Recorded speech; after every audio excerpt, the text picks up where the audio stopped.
Hello guys, bersama saya lagi dalam Alright Napa Channel. So hari ini dengan kehangatan ya yang sedang berlaku ya kempen pilihan raya Presiden Amerika Syarikat ya yang lebih panas, siap ada cubaan membunuh ya presiden ditembak dan sebagainya, siap sebiji ya macam dalam filem.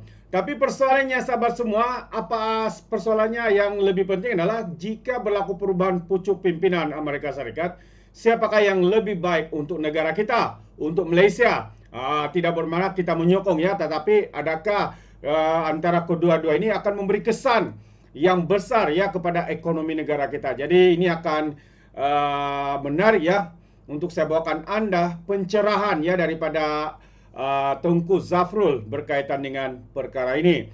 Jadi tanpa membuang masa, ayo kita lihat siapakah pilihan ataupun bagaimanakah pandangannya daripada Tengku Zafrul ini. Jadi mari kita tonton bersama video Hangat ini. betul ya kempen pilihan raya Presiden Amerika Syarikat. Siap ada cubaan membunuh lagi sebiji macam dalam filem. Tapi persoalan yang lebih penting, jika berlaku perubahan pucuk pimpinan di Amerika Syarikat, siapa yang lebih baik untuk Malaysia? Ada banyak aspek yang kita boleh nilai, tapi kali ini saya ulas dari aspek perdagangan dan pelaburan, khususnya perang dagang Amerika Syarikat dan China. Adakah perang dagang Amerika Syarikat dan China akan melarat jika Trump menjadi presiden, dan apakah impaknya kepada Malaysia? Memang betul, Trump semasa menjadi presiden, beliau melaksanakan dasar yang agresif terhadap China, menaikkan tarif sehingga 25% terhadap import dari China. Bila Joe Biden jadi presiden, adakah tarif ini diturunkan? Tidak. Tambah lagi adalah tarif dinaikkan untuk barangan tertentu dari 25 hingga 100%. Produk yang terlibat adalah seperti peralatan perubatan, semikonduktor dan EV. Kini, Biden telah menarik diri dari bertanding sebagai presiden dan menyokong pencalonan naib Presiden Amerika Syarikat Kamala Harris sebagai penggantinya. Hakikatnya, tak kira siapa pun yang menang, kita tak jangka akan berlaku pengurangan perang dagang secara drastik. Malah, Trump telah pun menyuarakan hasrat untuk menaikkan tarif sekiranya beliau dilantik semula sebagai presiden. Apa impak perang dagang US dan China terhadap Malaysia? Okey, apabila Amerika Syarikat mengenakan tarif yang sangat tinggi terhadap import dari China, maka banyak pengilang yang bertempat di China mengeluh kerana harga produk terlalu tinggi hingga tak lagi kompetitif. Kena ingat, pengeluar di China ini bukan semuanya syarikat China. Ada juga syarikat asing dari Eropah dan juga daripada Amerika Syarikat sendiri. Pada tahun 2019, syarikat Amerika Syarikat melabur 105 bilion US dollar di China. Ya, banyak tu. Tapi disebabkan tarif yang tinggi, syarikat Amerika Syarikat kini dah tak mampu mengekspor produk dari kilang mereka di China ke Amerika Syarikat. Jadi apa mereka buat? Syarikat Amerika Syarikat dan Eropah yang dah melabur di China dan syarikat dari China sendiri mula meninjau lokasi lain untuk membuka kilang mereka bagi mengelak dari tarif yang terlalu tinggi. Sama jugalah dengan syarikat asing yang sebelum ini ingin membuka kilang di China. Apabila perang dagang Amerika Syarikat China melarat, mereka pun tak jadi melabur di China, terus cari lokasi lain untuk melabur. ASEAN, terutamanya Malaysia, sebenarnya menjadi pilihan banyak daripada syarikat ini. Mengapa? Pertamanya, kita mengamalkan dasar berkecuali, tidak memihak kepada mana-mana kuasa besar dunia. Jadi kita dianggap lokasi yang selamat dan kecil kemungkinan untuk terjebak dalam perang dagang tersebut. Keduanya, kita mempunyai sejarah yang lama dalam sektor perindustrian dengan infrastruktur yang matang. Ekosistem kita teguh, rantaian bekalan kita kukuh, jadi sangat mudah untuk mereka beroperasi di Malaysia. Sebagai contoh, kita telah lebih 50 tahun berkecimpung dalam sektor semikonduktor. Kalau you all nak tahu, Malaysia kini menguasai 13% daripada pasaran global untuk perkhidmatan pembungkusan, pemasangan dan ujian bagi industri semikonduktor. Kita juga adalah pengeksport semikonduktor ke-6 terbesar di dunia. Ini adalah dari segi pelaburan. Bagaimana pula dari segi perdagangan? Apabila import dari China menjadi terlalu mahal, maka US perlu mencari sumber lain dan Malaysia adalah salah satu dari penerima manfaat peralihan rantai bekalan ini. Ekspor Malaysia ke Amerika Syarikat sehingga Jun 2024 mencatat peningkatan ketara dengan pertumbuhan 2 digit, iaitu sebanyak 12.1% kepada 87 bilion ringgit. Jadi secara jangka pendeknya kita menerima manfaat dari perang dagang Amerika Syarikat China. Tapi secara jangka panjangnya, jika perang dagang ini terus melarat, maka ia akan memberi kesan negatif kepada perdagangan dunia. Sekiranya perdagangan dunia menyusut, maka impaknya akan turut dirasai oleh Malaysia. Jadi harapan kita ialah agar perang dagang ini kembali reda. Walau apa pun yang berlaku, MITI sentiasa meneliti perkembangan geopolitik semasa bagi merangka dasar-dasar yang proaktif untuk terus memacu pertumbuhan pelaburan dan perdagangan Malaysia. Terbaik sahabat semua. Itu dia satu penjelasan yang begitu padat ya daripada Tengku Zafrul. Dan saya percaya ya seperti mana yang dinyatakan, negara kita ASEAN dan Malaysia sebenarnya menjadi ya perhatian ya kepada pelabur-pelabur, industri-industri ya untuk melabur ya dalam negara kita, menjadikan negara kita sebagai tempat yang strategik ya untuk menubuhkan kilang-kilang atau sebagainya. Jadi ini sedikit sebanyak memberikan manfaat ya kepada negara kita. Bukannya di sini soalnya untuk menyokong siapa, tapi ini adalah berkaitan dengan ekonomi ya, perdagangan antara bangsa. Itu dia.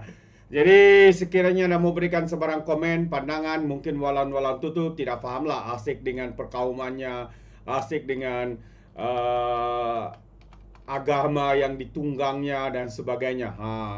Jadi sahabat semua, ya itu saja apa yang saya kongsikan. Tapi sebelum saya akhiri, kita kembali kepada berita di dalam negara kita berkaitan dengan perang mulut, perang media sosial ya antara komponen parti yang ada dalam pembangkang Perikatan Nasional, yaitu PAS dan juga Gelakan.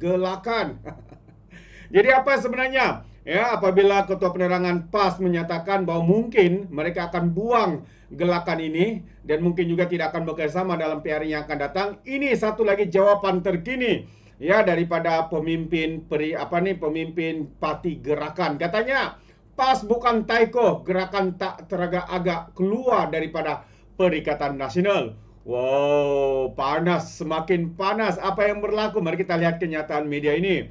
Jadi Gerakan tidak akan teragak-agak untuk keluar dari PN jika tindakan itu bermakna mempertahankan pendidikan Cina, kata Timbalan Presiden Otong Kiang.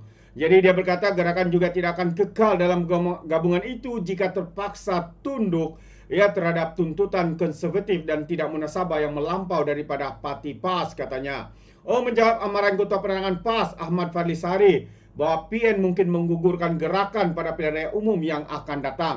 Ini selepas PAS Gerakan mengambil pendirian bertentangan dalam isu Serikat Minuman Keras menyalurkan dana kepada sekolah vernakular. Makin panaslah nampaknya. Dan kali lagi Gerakan akan mengesahkan sokongan padu terhadap usaha masyarakat Cina mengumpul dana untuk pendidikan Cina.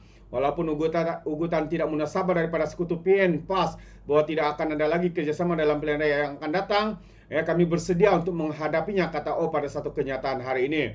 Gerakan semalam menyokong pendirian DAP, menyokong sekolah vernakular yang bekerjasama dengan Kilang Biar untuk menganjurkan acara mengumpul dana.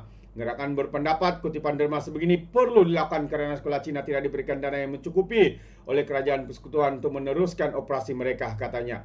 Bagaimanapun, Fadli berkata pandangan sedemikian mengecewakan dan menegaskan jika Gerakan mengekalkan pandangan sedemikian, PAS tidak akan bekerjasama dengan Gerakan pada pilihan raya umum yang ke-16.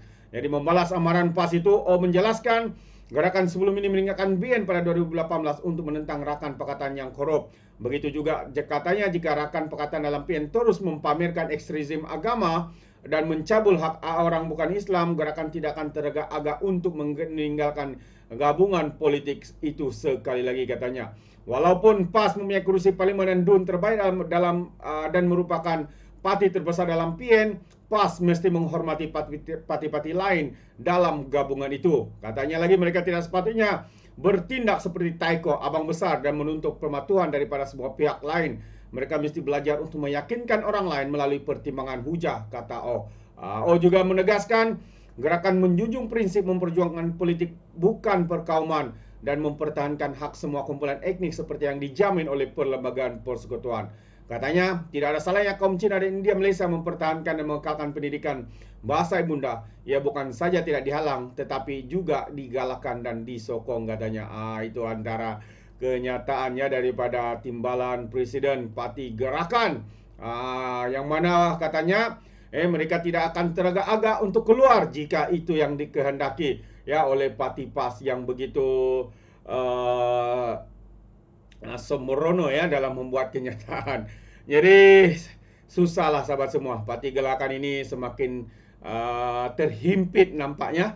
Jadi apapun ya kita akan update ya dari masa ke semasa ya berkaitan dengan isu ini. Jadi sampai di sini saja. Sekiranya Anda mau berikan sebarang komen, pandangan ya, Anda boleh berikan dalam ruangan komen. Tapi ingat, komen dengan cara berhema. Terima kasih. Izinkan saya untuk mengundurkan diri. Dan seperti biasa, peribahasa mengatakan, tapapun keangkap 2 ton keinginan. Dalam bahasa Melayanya, tepuk dada, tanya selera. Sekian saja daripada Alright Nampak Channel. Sampai kita berjumpa lagi. Bye-bye.